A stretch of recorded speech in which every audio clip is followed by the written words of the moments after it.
Hey guys, it's Derick here. Today we are doing another beautiful unboxing, or a haul on the channel, and I actually have another grail that came in. Something that we spoke into existence, so let's get into it. Starting off with our very first package.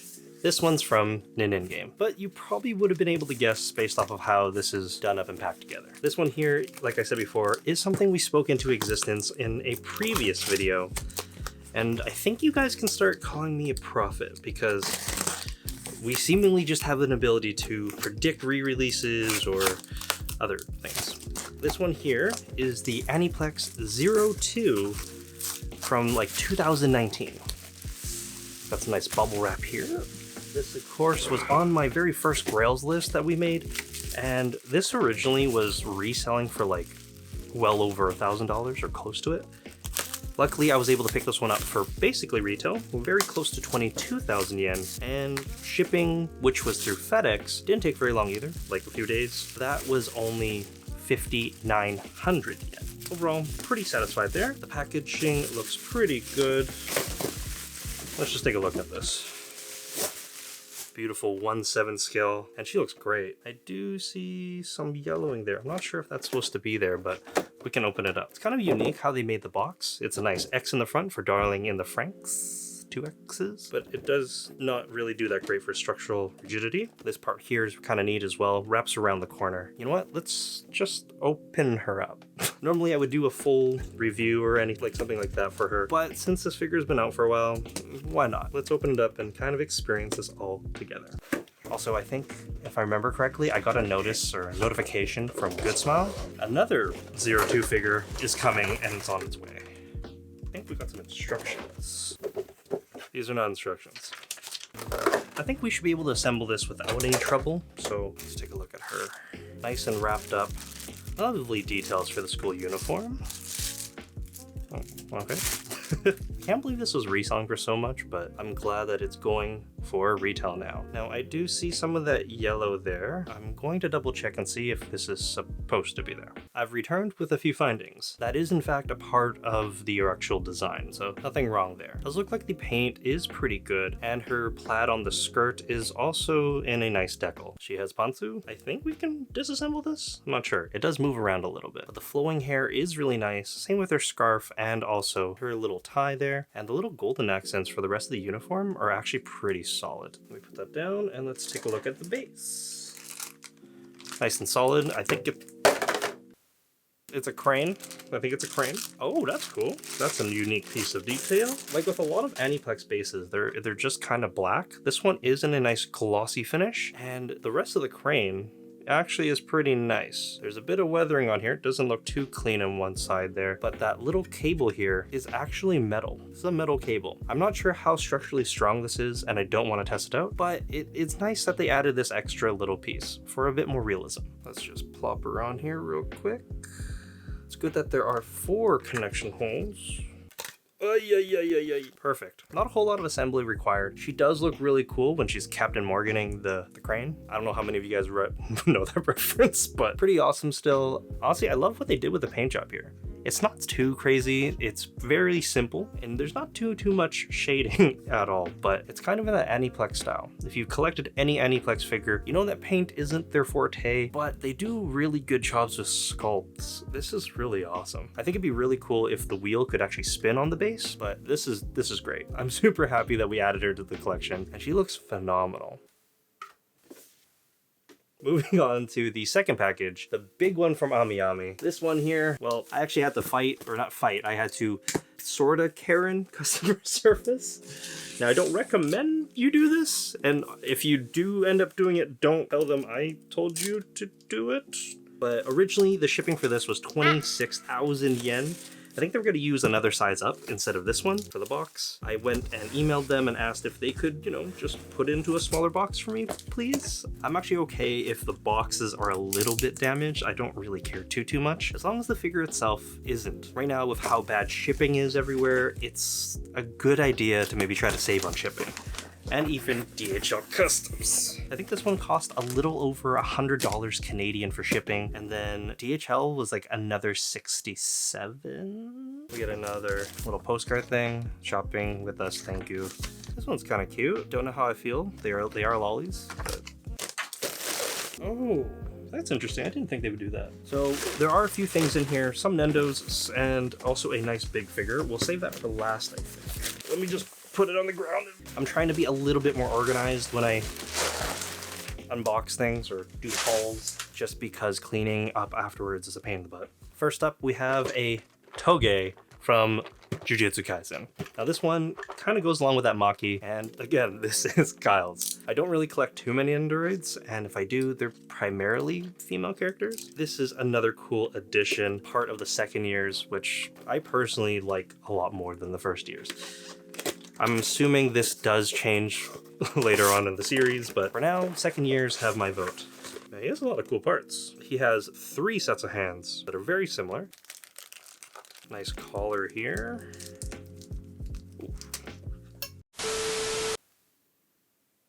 Yeah, so that kind of fell apart. Just be very gentle when you're undoing things for him. He has 2 pieces or 2 collar pieces here. I don't remember which one goes where, so we're gonna have to kind of figure it out. But they both have zippers. Does it go like that? I'm assuming it goes like that. It has to, no, does it go on the back? What does it say here? No, they're both upside down. Ah. All right, I finally got them all back together. Just be very careful when you're taking them apart because the collar part right where his, well, I guess his face mask covering zipper area is very, very finicky. Do not just, yeah, it sucks to put it back together. But moving on to some of these accessories. We got another collared piece that you can use for when he's using his other face and he's shouting some cursed words. Curse speech. Curse speech. They're not curse words. I mean, they could be curse words. I don't know. And then we got another one where he's actually just smiling. Both really, really cute. As for the other accessories, we got another few pairs of hands, a onigiri, and I think this is a mouth spray, or his throat spray thing. I think they show that off more in the movie. The articulation on him is pretty good. I love how his little booties, or his little sneakers on the very bottom, do move around, and they are white, which gives him a bit of contrast. And yeah, he's just a nice, solid Nendoroid. As for his base, he also has a custom base, similar to Maki's. I think they should really start doing this more often. It definitely looks like good small companies taking note, and I'm glad that the very generic base is pretty much no longer used, or at least the last few I've seen don't really use them. All right, next up we have a Anbu Kakashi. This is actually really, really cool. Naruto Nendoroids are really awesome and sometimes resell for a lot, but I think the recent trend with what Good Smile is doing is basically just re-releasing everything. This one was picked up for 5,700 yen, which is kind of a decent amount for a Nendoroid, but as you can see, there is a butt ton of accessories. Like a lot of accessories. I know he's not the first Kakashi to be released either, but Anbu style, not bad. Nice that there's no real seam on the hair. Have seen some Nendoroids with some pretty bad seam lines there. We get a nice Chidori and also some hands that you can use with it or hold it with. You also get a hand that actually holds onto the mask. There are 2 versions of the mask, a smaller one and a bigger one. The bigger one actually comes included with his hair, so I guess it just completely replaces the hair piece. That's cool. Look at that. Honestly, this is awesome. There's not a whole lot of colors going on because it is a stealth suit. I think they did a really good job. Really well executed. It's just a very solid Nendoroid. And moving on to our last Nendoroid for this box here, we have the Crush from ReZero. This one is not mine, again. This is actually my brother's, but I actually bought it for him for his birthday. As of filming, it is actually his birthday, so I guess if you guys want, go and wish him happy birthday in the comment section. Pick this one up for him mainly because Crush is his best girl when it comes to ReZero. I think everyone has their own favorite girl in ReZero. This one just so happens to be his. I know there are a whole bunch of people who love Felis. Felis is best girl, right? He does know that I am buying this for him, but this one's actually pretty cool. I think it came in just shy of about 5,000 yen, so still kind of on the more upper side nowadays, but pretty solid. Her uniform looks really good, and all the little golden details actually really stand out. I love the uniform. It looks very admiral-like, very military inspired. She does have her normal, very stern face, a slightly more happy face, and a kind of smirking-ish face. You also get a lovely little chapeau, a little hat you can put on the very top. And it's one of those ones where you just put on top, there's a small thin piece of plastic, and you sandwich the hairline part there in between between. We also got a chalice for some wine, but nothing in there. Well, I guess it's a little bit orange. We also get her sword. I just noticed on the promotional material, you can have her have the sword right in front. That's kind of a cool pose that you can actually pull off with her. So if you don't want her to be cutesy or anything else like that, you can have her look a little bit more mean. One more Nendoroid related item in here, and that is the Nendoroid More faceplates for Demon Slayer. This is the second Demon Slayer one. They had a first one going around, and I think that one was mainly for some of the other characters, but this one is for some of the Hashira that are up. Let me see how we could open this. It's kind of cool that they are doing this a little bit more, and you can kind of grab more faces to go along with some of your pre-existing figures. Although I'm pretty sure some of us wouldn't mind just spending a little bit more money up front and just having them included. I'm pretty sure they're not blind boxes, but they do come like this, and each one of these is not labeled. I think that'd be really cool if they were to actually make this a blind box experience. All right, first one we opened up is, looks like it's the Shinobu. Honestly, I think almost all the Shinobu faces look the same. They also do give you another neck joint in case you're missing yours. I'm not gonna fully take this out right now, but I will show you what it looks like on the Nendoroids themselves. I wasn't expecting this. I was much more expecting a plastic tray or a plastic blister where everything was gonna be inside. That is a little more unique. Number two, we have a Rengoku stern face. I mean, most of Rengoku's faces are pretty stern. Forgot to mention, this entire pack of 5 faces was 2,500 yen. That's not too bad for a few faceplates, I think. I still don't think this is the best way to use your money in terms of Nendoroid accessories, because I still stand by it, the Nendoroid faceplate holder carrier box thing that we looked at before, the little dinosaurs are still better. It's really late. I'm not all here right now. We got bloodied up Rengoku for another one. Pretty good detail. Yeah, it's kind of sad. He's all bloodied up here. The last two should be Gyus, but I'm kind of curious. Would you rather Good Small Company just increase the price of an Nendoroid and give you another faceplate, or having a separate pack where they add a few of these together? This might not be the most optimal way to do it, I think, especially if you only collect 1 or 2 of them and you don't have the whole set. We have a angry Gyu. He looks almost angry all the time. And for the final box, no way, it's another Gyu face. Unamused Gyu face. The whole set of these isn't that bad. Box design is really cool, but it feels like they were making it so that you can buy these at the store and kind of randomize them a little bit. Don't know how I feel about that.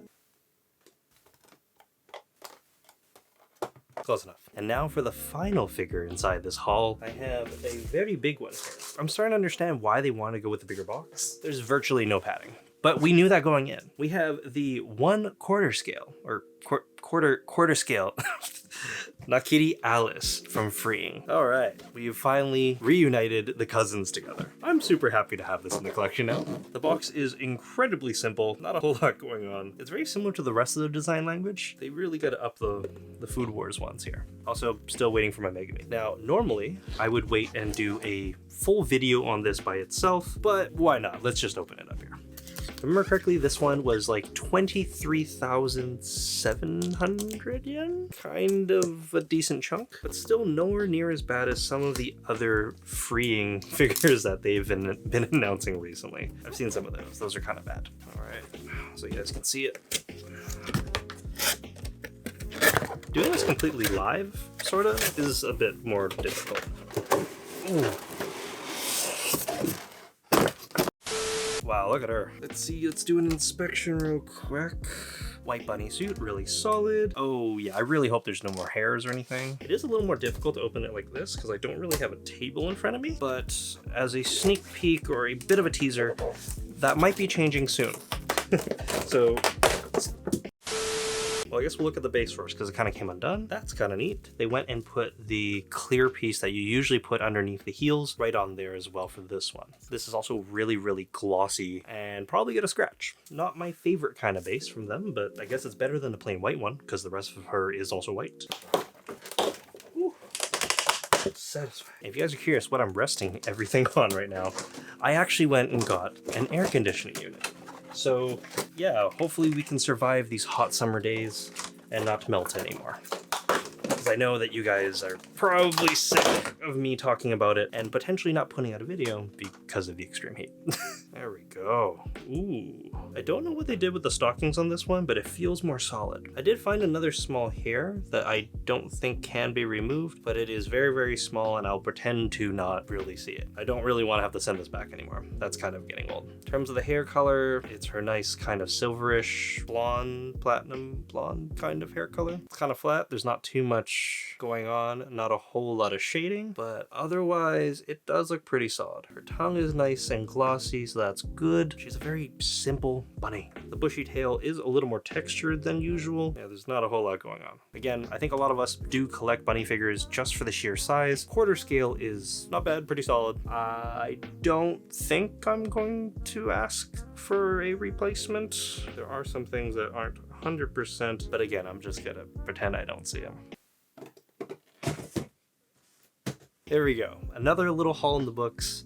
And yeah, I say little because I haven't fully edited this together, obviously. So let me know what you guys think about this style. Do you prefer if I open everything in the haul, or do you prefer the individual videos for the reviews? Kind of want to know your feedback there. But again, as always, if you did enjoy the video, please consider giving it a like. It does help with the algorithm. And also a bit of an announcement. I will be going to my very first convention in about the last 2.5 years. It's not my very first convention, but it's my first convention since the whole world thing happened. That's going to be the 2022 Anime Revo in Vancouver. If any of you guys are local, or if you want to come out and say hi, I will be there on Saturday and Sunday. And I'll be helping out at a friend's booth. I don't know, come say hi. And yeah, my name is Derick, and I will see you then maybe. Okay, bye.